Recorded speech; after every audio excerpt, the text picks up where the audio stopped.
Bom, dando continuidade ao nosso minicurso sobre as agendas econômicas que formataram aí, né, o Brasil aí desde a sua independência, a partir aí principalmente do Segundo Império, vamos hoje tratar da agenda de sustentação da economia primária exportadora. Antes de começar, eu gostaria de falar de algumas referências úteis para o estudante que se interessar pelo tema. Um livro muito importante para analisar o desenvolvimento da economia brasileira é esse livro, O Capitalismo Tardio, do João Manuel Cardoso de Mello, que é professor, destacado professor da chamada Escola de Campinas de Economia. Então, é uma boa referência. Também da Escola de Campinas de Economia, esse livro aqui do Wilson Cano, Raiz da Concentração Industrial em São Paulo. Também. Essas duas obras foram teses de doutorado deles quando eles já eram professores então do nascente Instituto de Economia. O livro do João Manuel, se eu não me engano, ele foi a primeira edição de 82, eu acho que a tese dele é de 79. A do Wilson Cano é também por aí, né? No final dos anos 70. São dois livros que se dialogam muito, né? Inclusive o Wilson Cano cita a tese, então, em construção do João Manuel. Um livro também, né, um livro na forma aí de um grande compêndio, aí, né, um resumão histórico do desenvolvimento econômico brasileiro, é esse livro do Argemiro Brum, O Desenvolvimento Econômico Brasileiro também. É um livro que eu recomendo, né, dá um apanhado geral, simples, né, dá uma boa base aí para começar os estudos, né? Esses livros o do Argemiro Brum não, é um livro já que está na 27ª edição, o livro do Argemiro Brum, então ele acaba que, né, provavelmente vocês conseguem encontrar esse livro novo, né?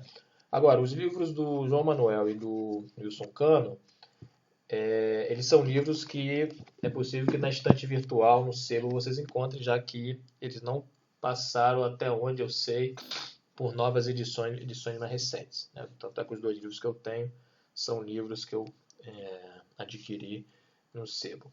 Bom, existem, né, evidentemente, outras referências, né, mas aí eu sugiro aí, esses 3 livros para tratar do tema da economia primária exportadora.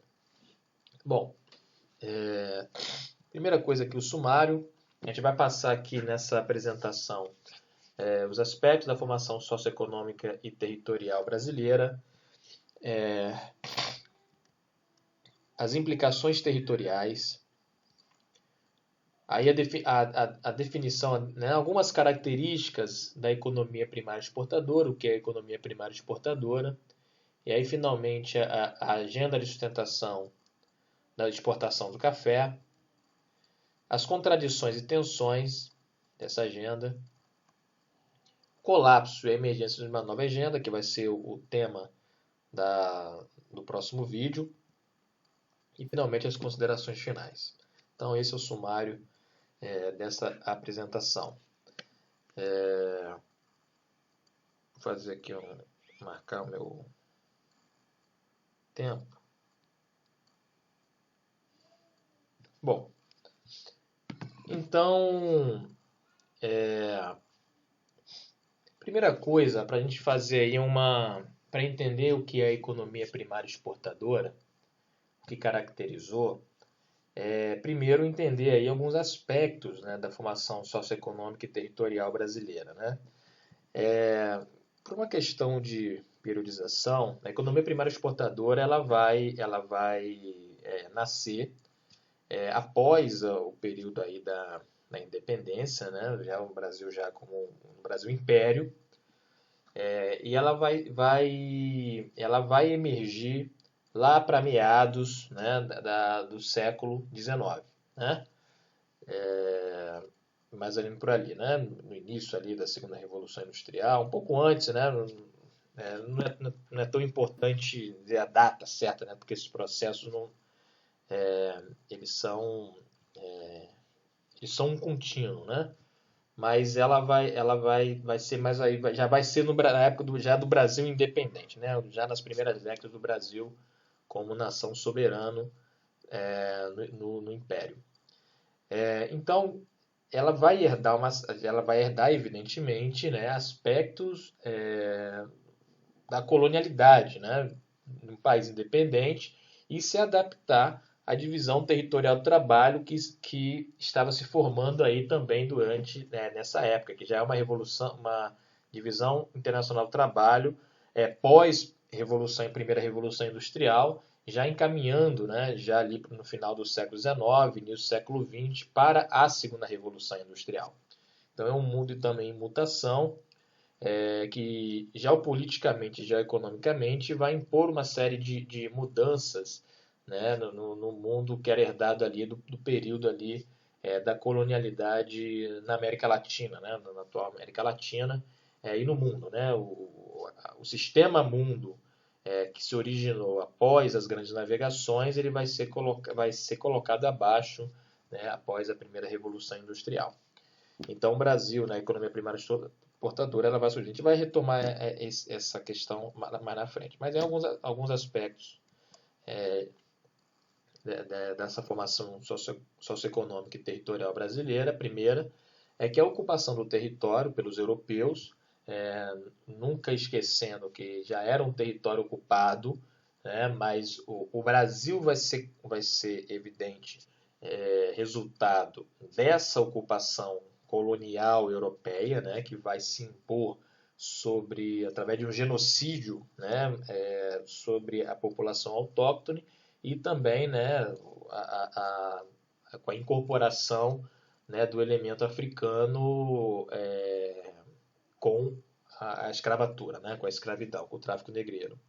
Então ela vai fazer parte, né, o que vai se formar depois como Brasil, parte, né, dessa expansão comercial, que é uma expansão geopolítica europeia, marcadamente portuguesa, principalmente. Outro ponto importante é que essa ocupação ela impõe uma economia de exploração dos recursos territoriais. Então, os recursos florestais, né, recursos agrícolas, minerais e humanos de acordo com os interesses da metrópole. Isso foi em toda a América Latina. Então, isso marca indelevelmente a formação das sociedades na América Latina, o fato de ter sido imposto essa economia de exploração dos recursos territorializados. Né? No Brasil, se inicia aí com o pau-brasil, né? Depois vem a economia açucareira, né? A atividade açucareira, o ouro, né? E nisso tudo você tem aí a superexploração, né?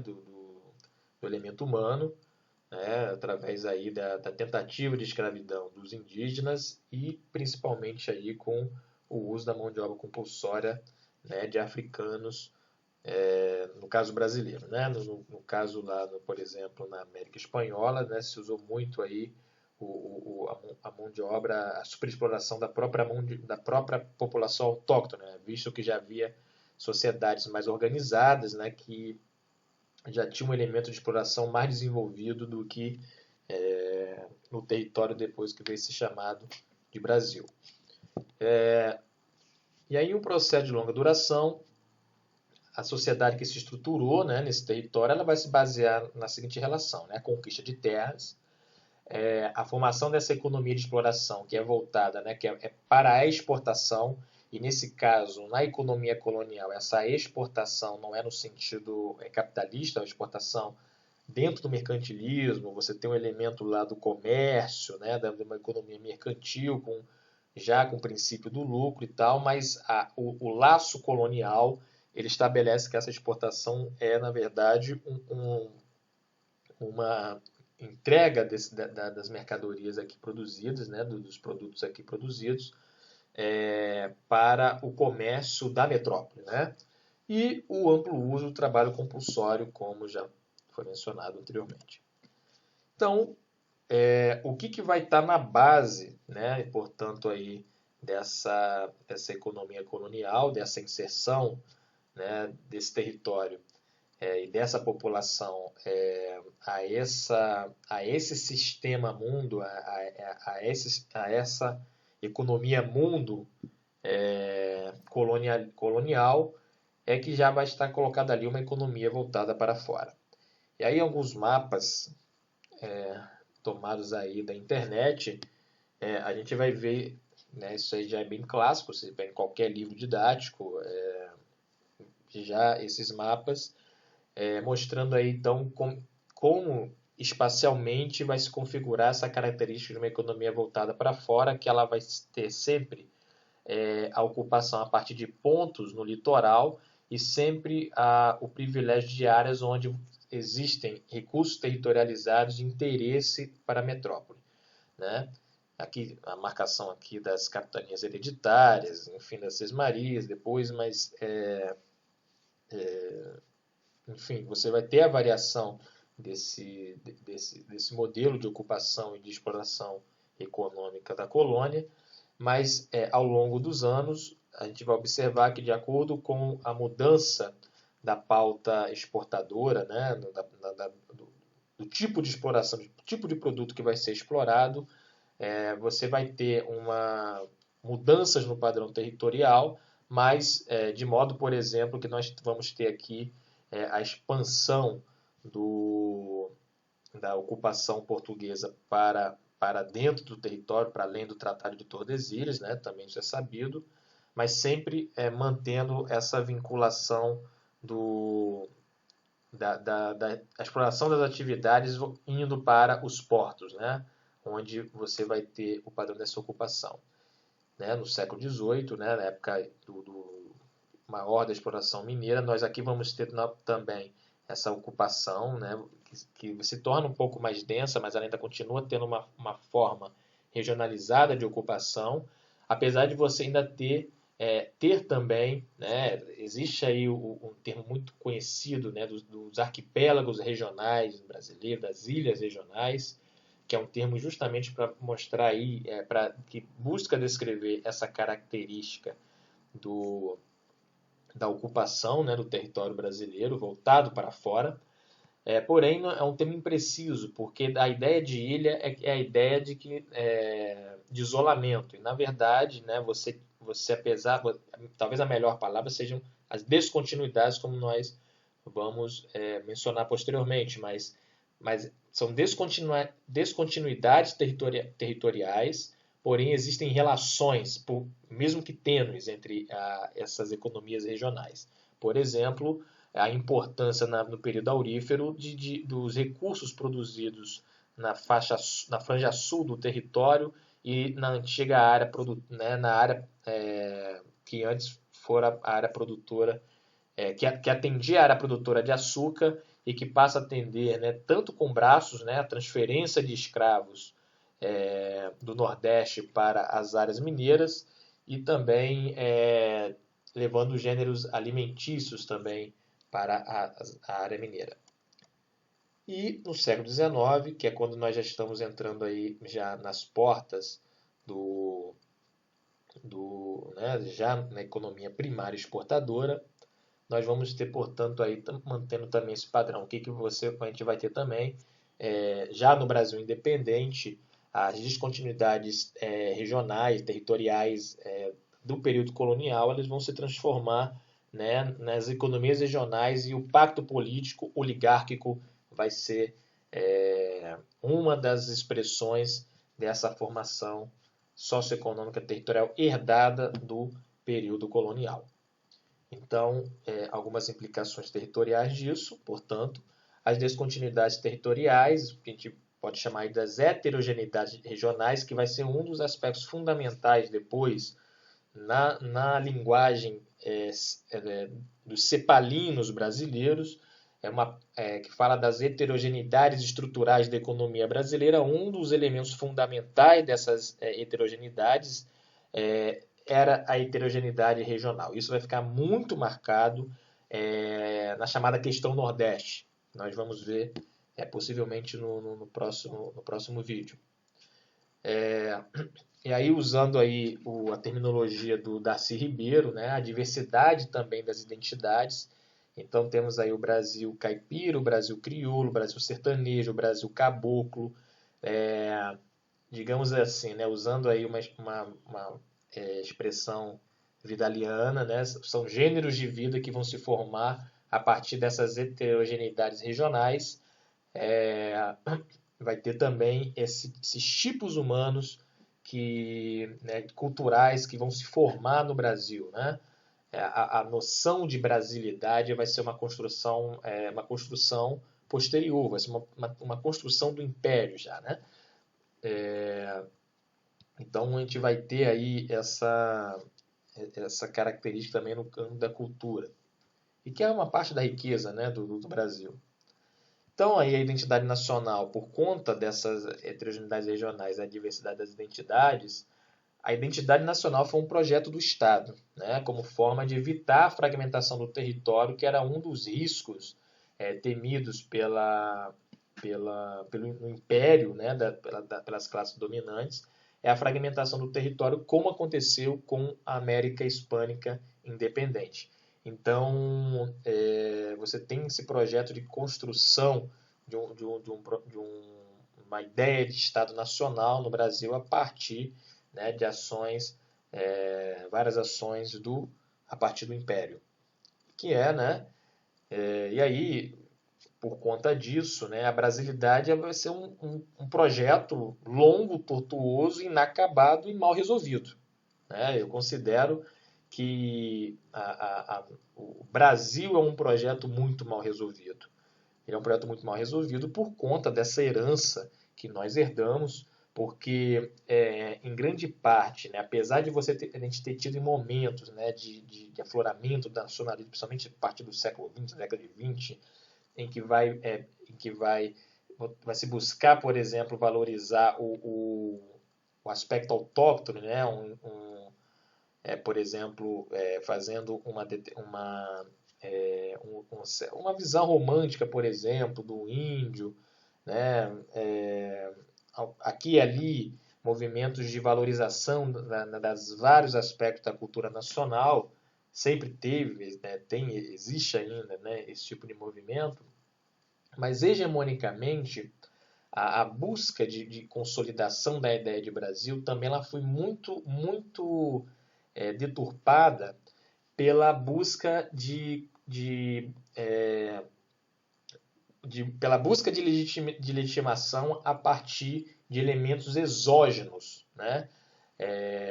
A ideia, por exemplo, que foi muito popular entre intelectuais brasileiros, que não seria possível a construção de uma civilização no Brasil por conta do elemento negro e do elemento indígena, porque uma civilização ela teria como modelo a Europa, né? Então os países de colonização europeia, né, que tiveram, por exemplo, uma colonização de povoamento, né, que exterminaram os outros elementos, né, os elementos autóctones, ou que, né, no caso dos Estados Unidos, você teve o elemento da escravidão, mas ele não teve o peso que teve no Brasil do ponto de vista populacional, né? Você tem um número muito, tem uma parte, né, da colonização inglesa que era basicamente anglo-saxã, protestante. Então, olhando para esses casos dessas colônias, né, Austrália, Nova Zelândia, Estados Unidos, e entendi que eram países que eram muito europeizados e eles conseguiam constituir uma civilização desenvolvida. E o Brasil, o que impediria a construção de uma civilização seria o fato de aqui ter populações, um grande número de pessoas, né, a maior parte da população não conter aí o elemento europeu, né? E aí você teve aí políticas, por exemplo, de branqueamento a partir das imigrações, né? Então, o Brasil tem muito essa característica, né, de uma desvalorização também, isso é muito hegemônico, do elemento nacional, né? E isso nós temos até hoje, quando a gente observa né, que as nossas referências de legitimação precisam ser sempre trazidas de fora, né? Estudar em Harvard é um elemento assim de distinção, como se fosse uma formação muito superior, por exemplo, àquela que nós somos capazes de dar aqui no Brasil nas nossas universidades públicas, né? Então isso é uma marca, né, dessa coisa mal resolvida, né, desse projeto de construção da brasilidade.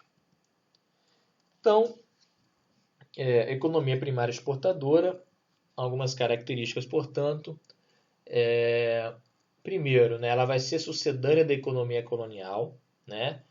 Só que a diferença, né, a economia primária exportadora, ela é marcadamente diferente.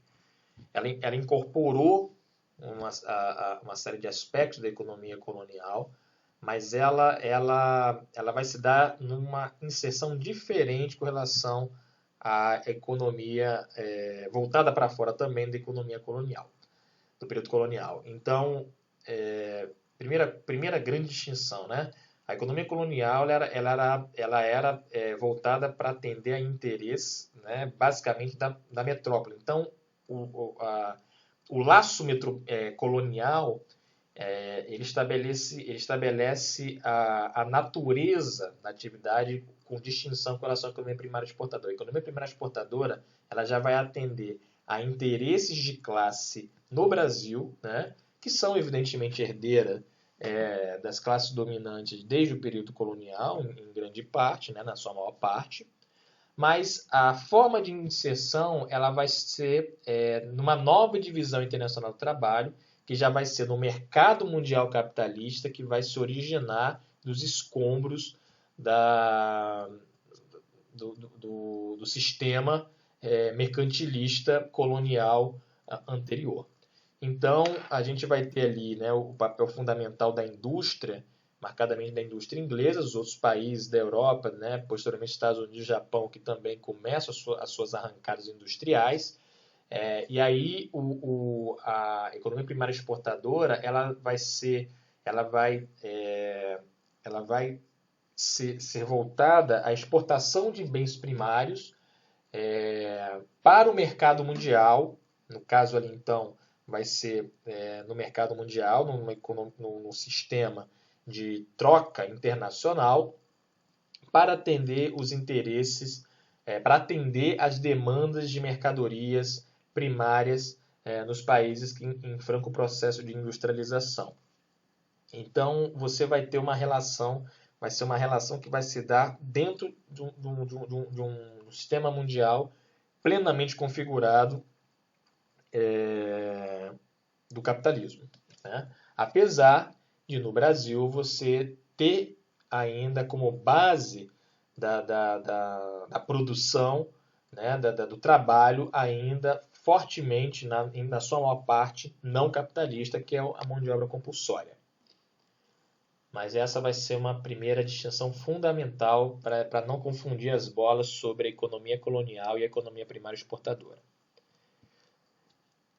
Outra herança, né? O território vai ser fatiado em economias regionais, e aí a gente vai ter as oligarquias, e politicamente essas oligarquias vão sustentar tanto o império e principalmente aí posteriormente o federalismo da República Velha. A República Velha, né, que foi aí, né, de 1891 até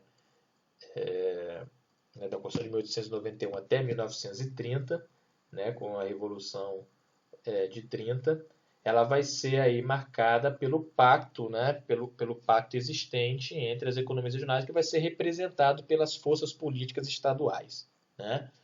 Então, politicamente, a economia primária exportadora vai estar sob esse sistema político, evidentemente dominado pela oligarquia cafeeira paulista, né, que é a economia primária exportadora, ela vai se fundar no café. Então, aí a hegemonia da café paulista, que foi associada ao capital mercantil financeiro nas principais praças urbanas. Os primeiros financiadores da das fazendas de café foi o capital mercantil e financeiro, principalmente do Rio de Janeiro no primeiro momento. Então, quem vai ter um papel fundamental no start do, da pujança, né, da economia cafeeira, vão ser os comissários e as casas de exportação cariocas, né, que vão financiar, inclusive, a expansão de fazendas pelo interior. E aí uma questão importante, né, para priorização, eu vou voltar aqui o quadro, aqui a apresentação.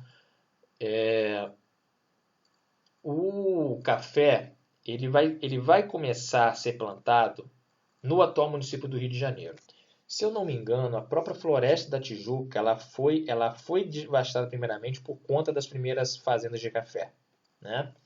Posteriormente, né, no Segundo Império, você tem aí o replantio da Floresta da Tijuca, né, por conta de problemas de abastecimento de água na capital, né? Rio de Janeiro era a capital na época. Então, e aí precocemente, né, uma questão ambiental, né, de cunho ambiental, você teve aí então um reflorestamento com um plantio de centenas de milhares de mudas de plantas que foram dar origem à Floresta da Tijuca. Posteriormente a isso, né, isso é bem no início, né, da economia primária exportadora, ela vai depois vicejar fortemente e que vai ser o fundamento da estabilidade econômica do Segundo Império aqui no Vale do Paraíba Fluminense. Até hoje nós temos aí o chamado Vale do Café, né? Valença, principalmente Vassouras, Conservatória, que são aí lugares em que teve muita pujança econômica ali em meados do século XIX até final do século XIX. Tanto é que Vassouras era considerada a princesa, a joia do império, né? E vai ser aqui a primeira área aqui de forte enriquecimento da cafeicultura.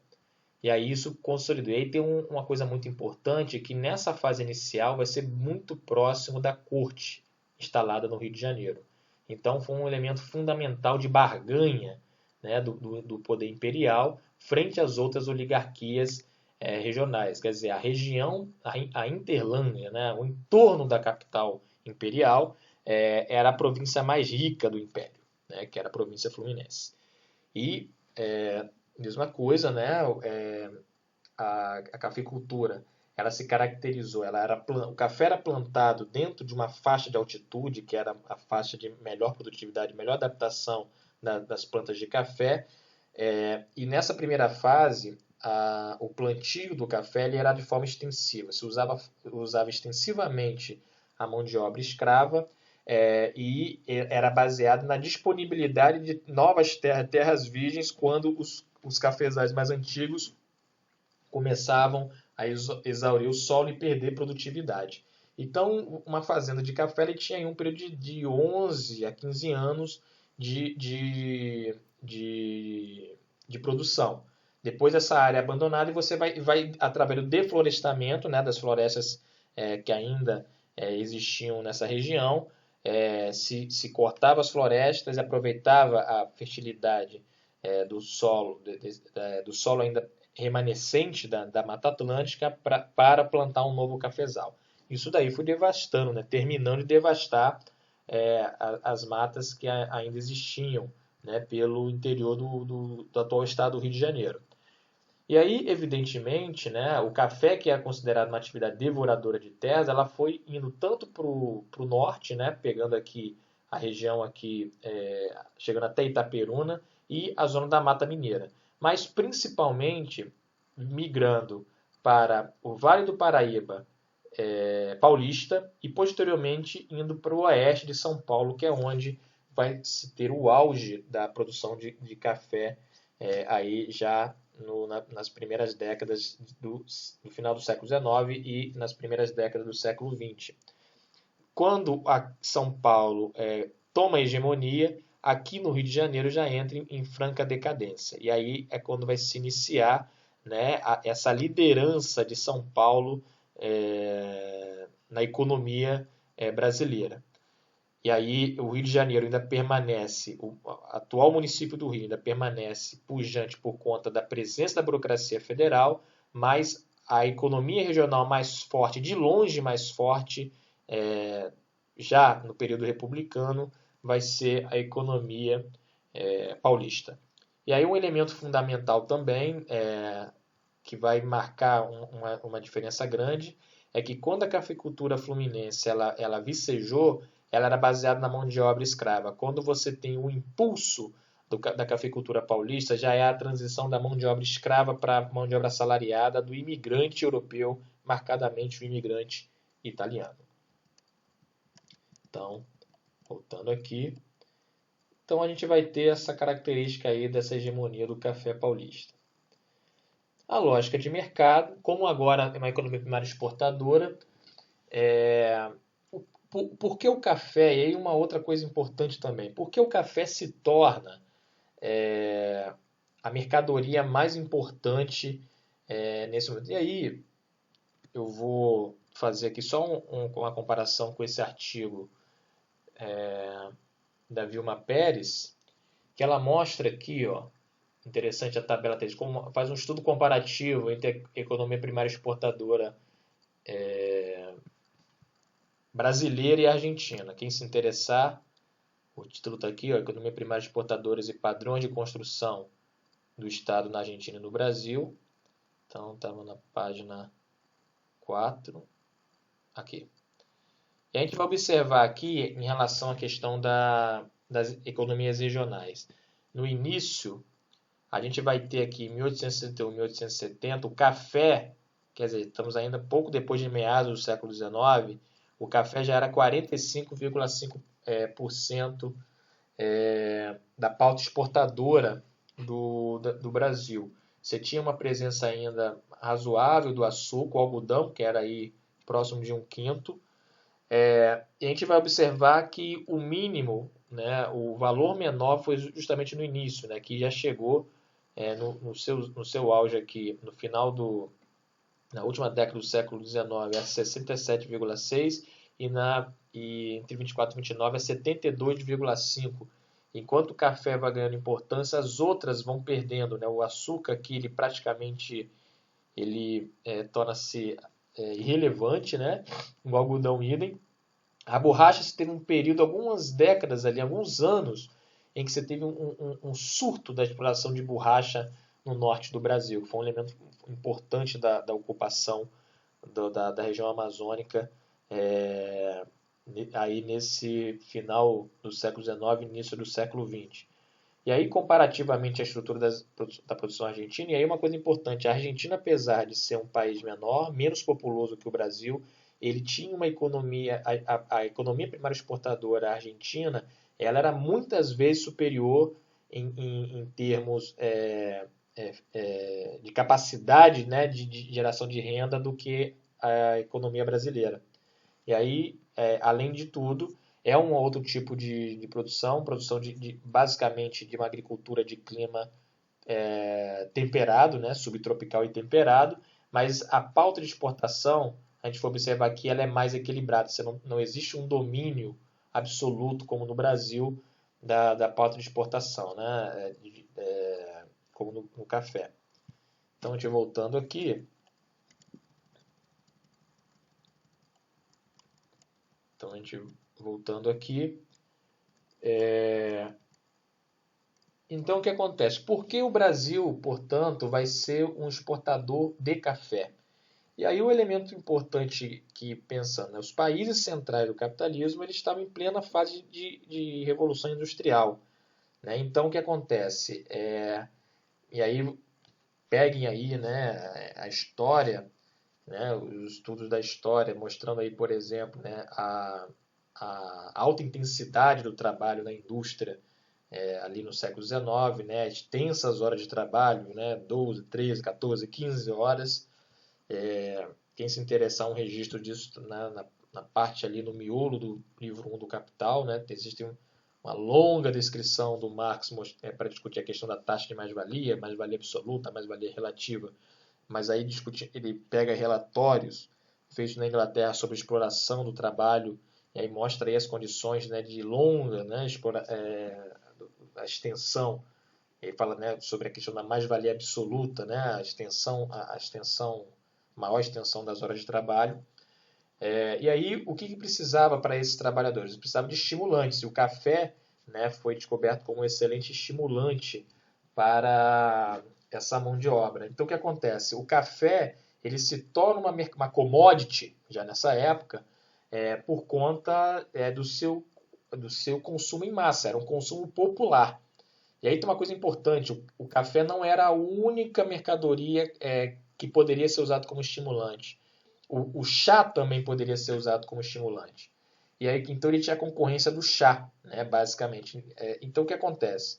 Um dos elementos fundamentais para o café permanecer como um commodity e o Brasil conseguir ser o grande fornecedor dessa commodity para consumo popular na Europa, principalmente, ele precisaria ser barato. Então ele não poderia ser uma mercadoria de luxo, uma mercadoria que deveria ser produzida num custo tal que fosse possível operar com uma baixa margem de lucro e que com preço passível de ser consumido em massa pelos trabalhadores europeus. Então, dentro dessa lógica de mercado, ela deveria, portanto, operar com uma baixa margem de lucro e a necessidade da escala. A escala ela foi garantida a partir da incorporação de novas terras para o plantio de café. Né? Aquela coisa do café como uma devoradora de terras.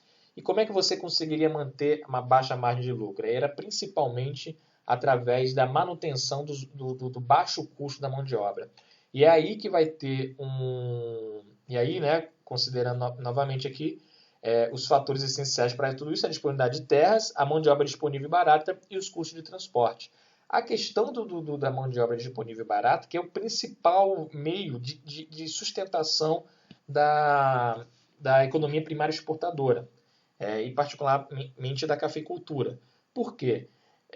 Você conseguiria deprimindo, a principal fonte de garantia de lucro era deprimindo o custo de reprodução da mão de obra. E aí isso vai explicar os fatores econômicos que levam à substituição da mão de obra compulsória pela mão de obra assalariada. O escravo, no primeiro momento, né, ele é a mão de obra disponível e ele é mais barato durante a primeira fase da fase da cafeicultura pela sua disponibilidade. O problema da mão de obra do escravo era o seguinte: o escravo, primeiro que o escravo ele não dá para cobrar a produtividade do escravo. Né? O escravo ele não vai buscar, por exemplo, melhorias do sistema de produção para facilitar seu trabalho. Então, o que você tinha que sustentar? Você teria que ter essa disponibilidade e reduzir o máximo possível o custo da reprodução desse escravo. O problema foi que, pelas mãos da própria geopolítica inglesa, tornou cada vez mais difícil, né, até chegar realmente a proibir o tráfico de novos escravos, de nova população escrava para as fazendas de café para o Brasil. Então, sendo a Inglaterra o principal parceiro comercial brasileiro, isso tem uma força fundamental, né, de pressão externa que vai pressionar o custo da mão de obra escrava.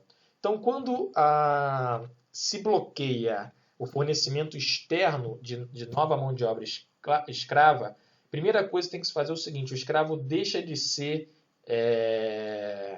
uma mão de obra descartável, ele passa a ser algo valoroso, porque você precisaria reproduzir esse escravo. O escravo não poderia mais ter uma vida útil de 5 a 7 anos, né, porque isso seria um grande prejuízo para o proprietário do escravo. Então, uma das coisas seria, né, uma das saídas seria, por exemplo, garantir uma reprodução dessa mão de obra, né, por meio, né, evidentemente, de filhos. Mas aí, para se fazer isso aí, você teria que melhorar significativamente as condições de vida do escravo. Isso já começava a aumentar o custo do escravo. né? Então, durante um tempo, teve um período aí de algumas décadas em que havia uma margem de manobra, né, para garantir ainda, né, mas ainda era ficando cada vez mais difícil. Aí começa a ter também, por conta da mudança dos ventos intelectuais, né, das formas de pensamento vindo do exterior, você também tem esse movimento político pela abolição da escravatura internamente. Então você também começa a ter essas tensões internas. E aí o que acontece? Conforme vai se andando, vai fazendo a transição, até chegar ao ponto em que o escravo ele torna-se antieconômico. Então, o elemento aí fundamental, né, para além das questões morais, né, isso tudo, mas o grande elemento fundamental que vai viabilizar, né, o Brasil é o último país a abolir a escravidão, né, mas o que vai viabilizar a substituição da mão de obra escrava pela mão de obra assalariada é o fato de a mão de obra compulsória tornar-se antieconômica para garantia das margens de lucro da necessidade de escala da cafeicultura. Então aí começa a usar a mão de obra assalariada, que ela tem uma série de vantagens em relação aí nesse período à mão de obra escrava. E aí, resumindo aí o que caracteriza, portanto, a economia primária exportadora, tem essa citação aí no João Manuel Cardoso de Mello, o livro que eu mencionei para vocês, aí menciona o seguinte, né? O caráter primário exportador não decorre simplesmente da forma material da produção predominante, alimentos e matérias-primas, e da locação do mercado em que se realiza, o externo. Ao contrário, advém fundamentalmente de que as exportações representam o único componente autônomo do crescimento da economia. Ipso facto, o setor externo surge como centro dinâmico da economia, ou seja, o que impulsiona o crescimento da renda nacional é a demanda por pela mercadoria exportada pelo Brasil. Então, se há uma baixa na demanda nos centros importadores, você tem uma crise de realização da acumulação do capital cafeeiro no Brasil. Se você tem um aumento da demanda lá, você tem então um período aí de expansão da economia primária exportadora, do setor exportador. E aí o que se torna a questão? Né? Sendo, portanto, e aí vem a questão da agenda, né, de sustentação da economia primária exportadora, tendo em vista o fato de que o café vai ser o único componente autônomo do crescimento da economia, e isso vai ter impactos políticos, porque a oligarquia cafeeira vai ser de longe a oligarquia mais poderosa, apesar dela não ser hegemônica no sentido de que ela não pode mandar sozinha, então ela precisa fazer pactos com as outras oligarquias, pactos principalmente para garantir os privilégios junto ao Estado das oligarquias decadentes. Vimos lá que o açúcar, né, o algodão, né, as outras, né, vão perdendo importância, então a sobrevivência das oligarquias elas torna-se garantida a partir da sua aliança com o capital cafeeiro, né, com a oligarquia cafeeira, mas que ela depende também deles, né, por conta deles serem forças que também têm influência no Estado brasileiro. Então essa é dentro dessa conjunção que vai se dar essa agenda de manutenção, né, de sustentação do café. E aí, como eu falei, né, esse pacto oligárquico, a costura entre as frações de classe regionalizada, para a manutenção patrimonial dos setores decadentes e a sustentação econômica do polo dinâmico, o café paulista, que é o que eu já expliquei. A lógica geral do modelo. Como o único elemento dinâmico da economia brasileira era a produção do café e a exportação de café, e ao mesmo tempo você tem isso mesmo em São Paulo, né? É o que explica ali o Wilson Cano, né? Que uma parte existe, né, um transbordamento dessa renda do café para outros setores da economia que vão fortalecendo a economia regional paulista, principalmente, mas você também vai ter outros, né? Também formação de pequenos polos, né? Principalmente nas capitais dos outros estados. Mas o que acontece? Através dessa extrapolação dessa renda para outros setores, que vai fortalecer algumas pequenas oficinas industriais, fabris, né, que vão atuar nas franjas para o fornecimento para a própria fazenda de café, né, também vai ter o fortalecimento, né, maior do setor financeiro, né, de bancos, e no desenvolvimento de uma agricultura de alimentos, importante também para rebaixar o custo da mão de obra assalariada. Isso vai permitir, por exemplo, que parte dos assalariados imigrantes se tornem aí, né, as várias formas, né, meieiro, né, rendeiro, um ou outro vira um pequeno proprietário para a produção de alimentos que ajude a reduzir o custo de reprodução da mão de obra assalariada, né? Isso vai se formando também uma economia urbana, né? E dentro dessa economia urbana, no interior de São Paulo, né, a própria capital, né, paulista, né, São Paulo, a capital brasileira, né, que é a principal cidade de longe, o Rio de Janeiro, se forma também uma classe média, né, estudada, escolarizada, que começa a demandar uma série de outras coisas. Então, o Brasil não tinha um mercado interno, mas você tinha pequenos setores que eram consumidores de bens industrializados, né? Então, esses bens industrializados, eles eram importados dos países consumidores dos bens primários no que o Brasil vendia. Então, isso era um elemento importante. O outro era o bens de capital, né? Você tinha, né, importação também de bens de capital importantes para o próprio setor dinâmico exportador. Por exemplo, né, quando a gente está falando da questão do custo de transporte, a importância, por exemplo, das ferrovias. E as ferrovias, né, a indústria ferroviária ela era importada. Então, né, inclusive você tinha muito ali financiamento do capital inglês que financiou grande parte das ferrovias que atendiam ao escoamento da produção de café no Brasil.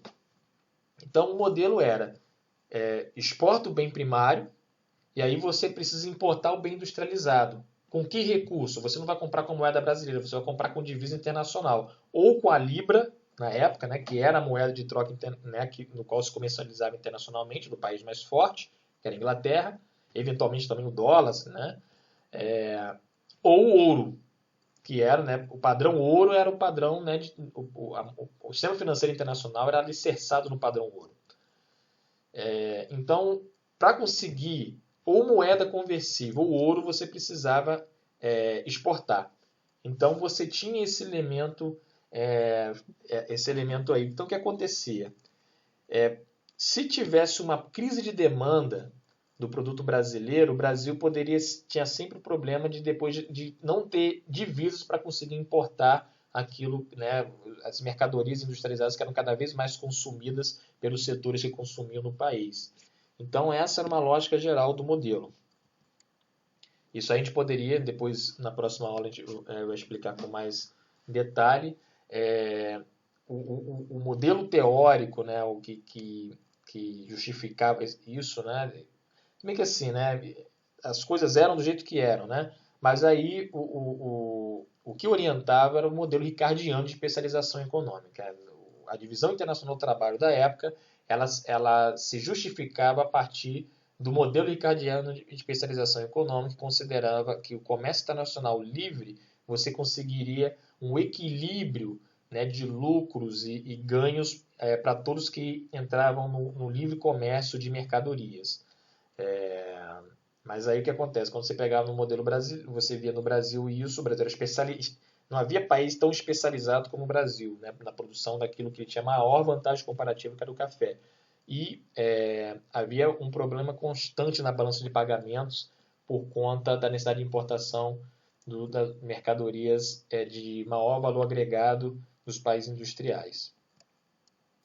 E é daí que vai ter, então, portanto, a partir dessa conjunção de fatores, que a agência de sustentação do café. O que acontece? Dentro desse quadro, era fundamental, para garantir a redução os preços.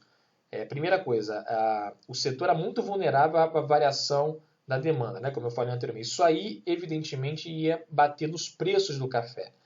Então, interessava para a oligarquia cafeeira que o preço do café fosse o melhor possível dentro da margem de competitividade para o consumo do país importador.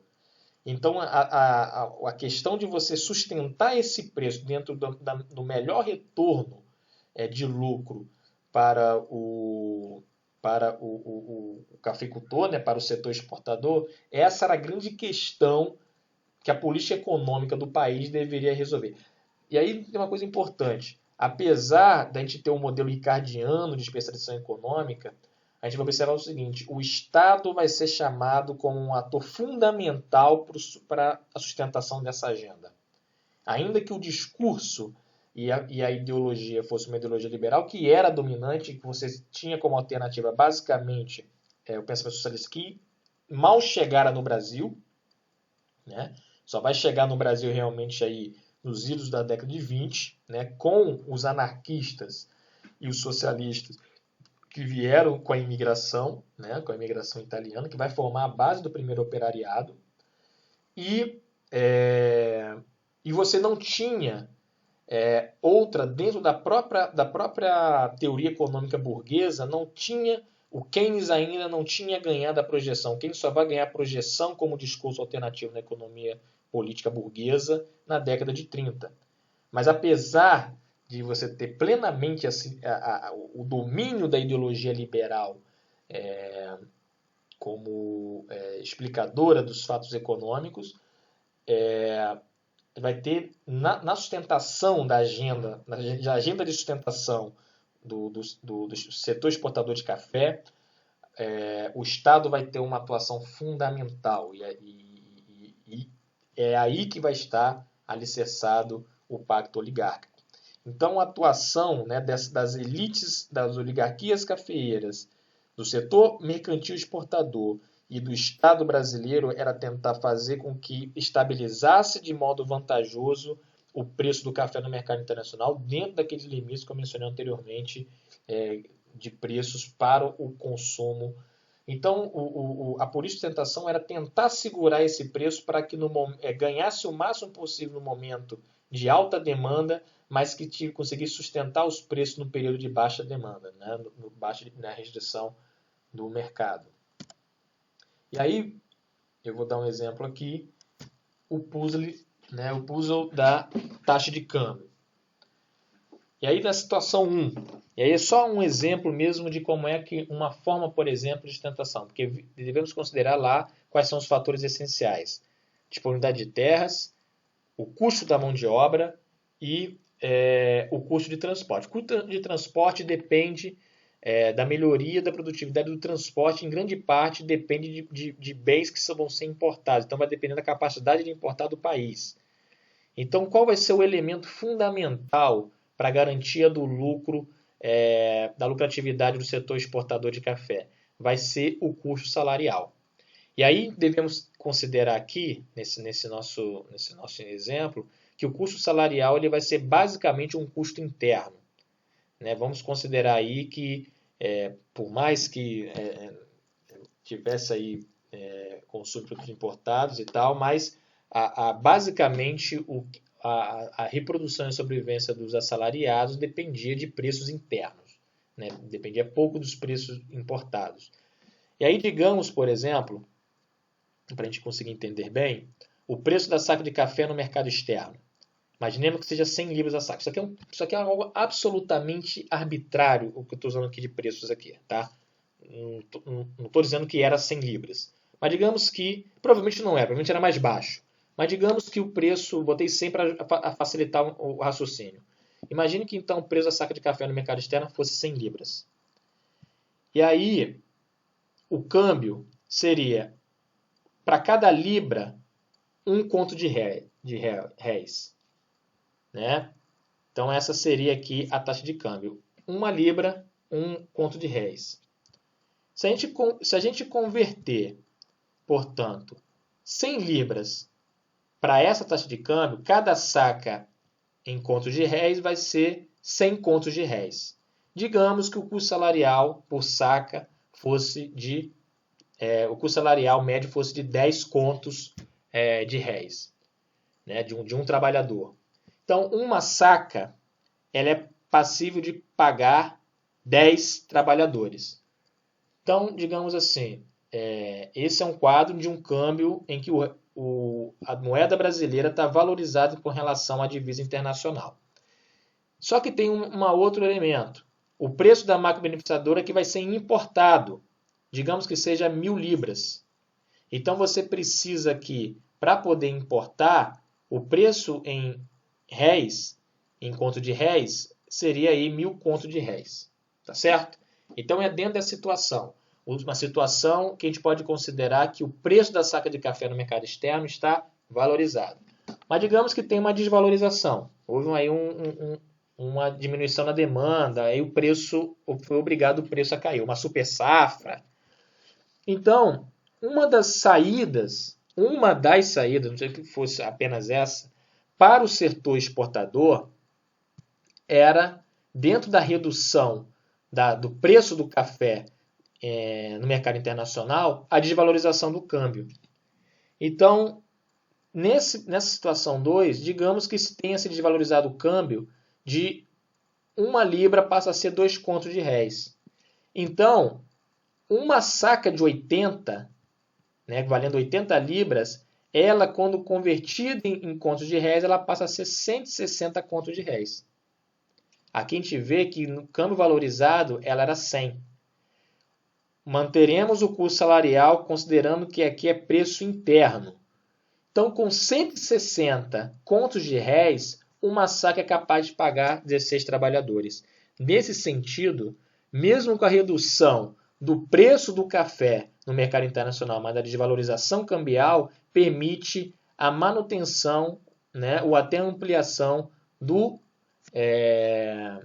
ganho do cafeicultor. Se isso aqui aumentar para 90, o lucro aumenta mais ainda, só através dessa conversão cambial. Então, o que acontece? Em linhas gerais, era de interesse do setor exportador a manutenção de uma moeda depreciada frente à moeda internacional. Só que aí existe outro problema. Como parte de importações fundamentais, elas vão também desvalorizar na moeda nacional, vão valorizar na moeda nacional. Então, o preço de uma máquina beneficiadora, que ela poderia continuar sendo aqui 1.000 libras, o preço seria agora dobraria, seria em 2.000 contos de réis. Então, o que acontece? Como todos os setores oligárquicos, eles em maior ou menor grau, eram consumidores de mercadorias importadas, nem sempre, e também para a classe média urbana, a desvalorização cambial ela era um motivo de conflitos. E aí você já tem um primeiro elemento de conflito na política de uma política, por exemplo, de desvalorização cambial para sustentar, né, o preço aí a lucratividade do setor exportador. Então aí você já poderia ter já um problema, porque até mesmo para o próprio setor, porque aí dependendo da demanda interna por mercadorias importadas, essa desvalorização poderia ser, o ganho da desvalorização para o setor exportador seria para outros setores uma perda muito maior. Então você já tem um elemento aí. Então essa é uma das coisas aí para a política de sustentação do café, né? Uma das medidas que se recorria também. E aí temos aí, por exemplo, o que mais ficou famoso na política de sustentação do preço do café, o Convênio Taubaté, né, 1906, que dentre elas, né, o que estabeleceu? O controle dos estoques pelo Estado, né, então garantindo, por exemplo, preços mínimos em épocas assim que houvesse superprodução de café e que não fosse absorvido pelo mercado externo, o Estado se responsabilizaria por comprar essa produção excedente de modo a garantir o preço para os produtores e os exportadores. E como é que conseguia isso? Lá na lei, né, que se fez ali do Convênio Taubaté, seria aí a criação aí de um endividamento do Estado para garantir a compra desse café. Mas aí, né, houve até busca dessa. Porque também o controle do preço do café interessava também as casas importadoras na Europa. Então, inclusive, capitais europeus também financiaram essa política, né? Então, aí você teve aí a Caixa de Conversão, por exemplo, que ela sustentava o preço e dava uma certa estabilidade ao preço do café. Uma outra política também era o desestímulo à expansão da área plantada em período de baixos preços internacionais. Então, era uma política coercitiva do Estado também, que era no sentido aí de sustentar os preços do café. E aí, o controle dos preços internos, especialmente dos salários, né? Um dos mecanismos é esses aqui que eu mencionei com relação à desvalorização cambial.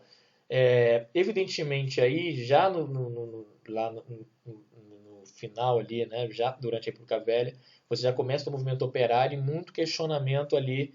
E essa questão do controle dos salários vai sendo outra fonte de tensão. E aí, né, as contradições e tensões, a gente já está se caminhando para o final. A pressão permanente na balança de pagamentos, por conta dessa questão que eu mencionei anteriormente, né? Isso é uma coisa. Aliás, a questão da pressão permanente da balança de pagamento, por conta desse caráter periférico da economia brasileira, né? De depender fortemente de capitais externos, isso aí é uma coisa, uma permanente na economia brasileira. Então, essa é uma fonte de pressão permanente. E dentro dessa pressão na questão da balança de pagamentos, em momentos em que a balança de pagamentos ficava deficitária, você aumentava as restrições na capacidade de importar, então isso era um bloqueio para a expansão econômica do país também, quer dizer, você, às vezes, mercadorias que eram fundamentais, principalmente bens de capitais fundamentais para o próprio setor dinâmico da economia, se você não conseguia importar, você bloqueava a própria capacidade, a própria expansão do setor.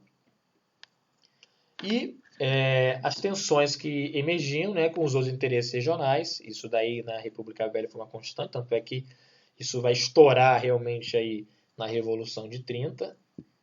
Esse pacto oligárquico ele era cheio de fissuras. A emergência, né, da classe operária, lembrando que em 1922 é fundado o Partido Comunista Brasileiro, então isso daí é um outro elemento de tensão, que já é uma nova, já são elementos de uma sociedade que se torna mais complexa frente ao sistema que operava a economia primária exportadora, né? Então, a formação de classes médias urbanas, que também são um elemento novo, né, que é de tensão. Podemos dar um exemplo aí na Semana da Arte Moderna, quer dizer, as ideias modernas que se constituíam, a questão, né, a luta feminista da época, né, a questão aí do papel das mulheres nas cidades, por exemplo, no Rio de Janeiro, quando começam a surgir as mulheres que se opõem, escandalizam, né, o tradicionalismo da época. Então isso daí vai mostrando aí novos hábitos culturais que também vão tensionando o regime. O emergente empresariado urbano, né, ligado aí ao setores urbanos aí que tem uma agenda diferente do setor primário exportador, também progressivamente, né, por exemplo, os pequenos industriais, os industriais que vão surgindo. E aí, para a gente ir finalizando, o colapso e a emergência de uma nova agenda. O colapso, né, é sabido, foi a crise de 29, que gerou aí uma crise terminal do setor exportador brasileiro. Isso daí, politicamente, ele vai ter o desgastamento depois de um grande tensionamento ao longo de toda a década de 20, né? Como eu falei, daqueles setores ali, um dos setores importantes da classe média urbana vai ser o setor militado, da baixa oficialidade, que vai dar origem ao movimento tenentista, que vai trazer aí novas demandas, né? Então isso daí, e aí também as fissuras se alargam no pacto oligárquico, e aí você tem uma conspiração que vai colocar em xeque a hegemonia da oligarquia paulista, né? Que tenta retomar a hegemonia em 32, né? Mas é derrotada, parcialmente derrotada, né? Mas assim, mas São Paulo continua sendo a economia mais forte, mas aí dentro de uma nova agenda, né? E aí, depois da Revolução de 30, você vai ter a centralização do poder estatal, que vai trazer, e aí nas mãos de Getúlio Vargas, né? Vai trazer aí, implantar aí, autoritariamente, a nova agenda, né? Ela se delineia a partir do nacionalismo, a ideia de modernização e de industrialização, modernização do Estado, né? A gente vai ver com mais detalhe no no próximo vídeo. E aí, considerações finais. A agenda de sustentação da economia primária exportadora ela foi derivada, portanto, da inserção do Brasil recém-independente na divisão internacional do trabalho, oriundo da Revolução Industrial. O Brasil se especializou na exportação basicamente de um produto, café, a partir das condições herdadas da economia colonial, que era a heterogeneidade regional, a mão de obra compulsória, a disponibilidade de terras. E aí o puzzle da manutenção dos preços que garantisse, ao mesmo tempo, os preços de escala e a garantia de lucratividade do setor exportador. E as tensões a partir das contradições no modelo e das novas formas sociais que surgiam. Então, espero que tenha sido claro aí a questão dessa agenda. Voltaremos depois, né, fazendo menções a cada agenda que a gente vai colocar, porque o intuito é chegar no final, quando for discutir a agenda atual, fazer um diálogo com essas duas agendas anteriores, né, que a gente considerou essa agenda da economia primária exportadora. A próxima que a gente vai estudar vai ser a agenda, né, que eu ensaiei aqui, pontuei, que vai ser da modernização, da industrialização brasileira, né, que vai ser de 30 e 80.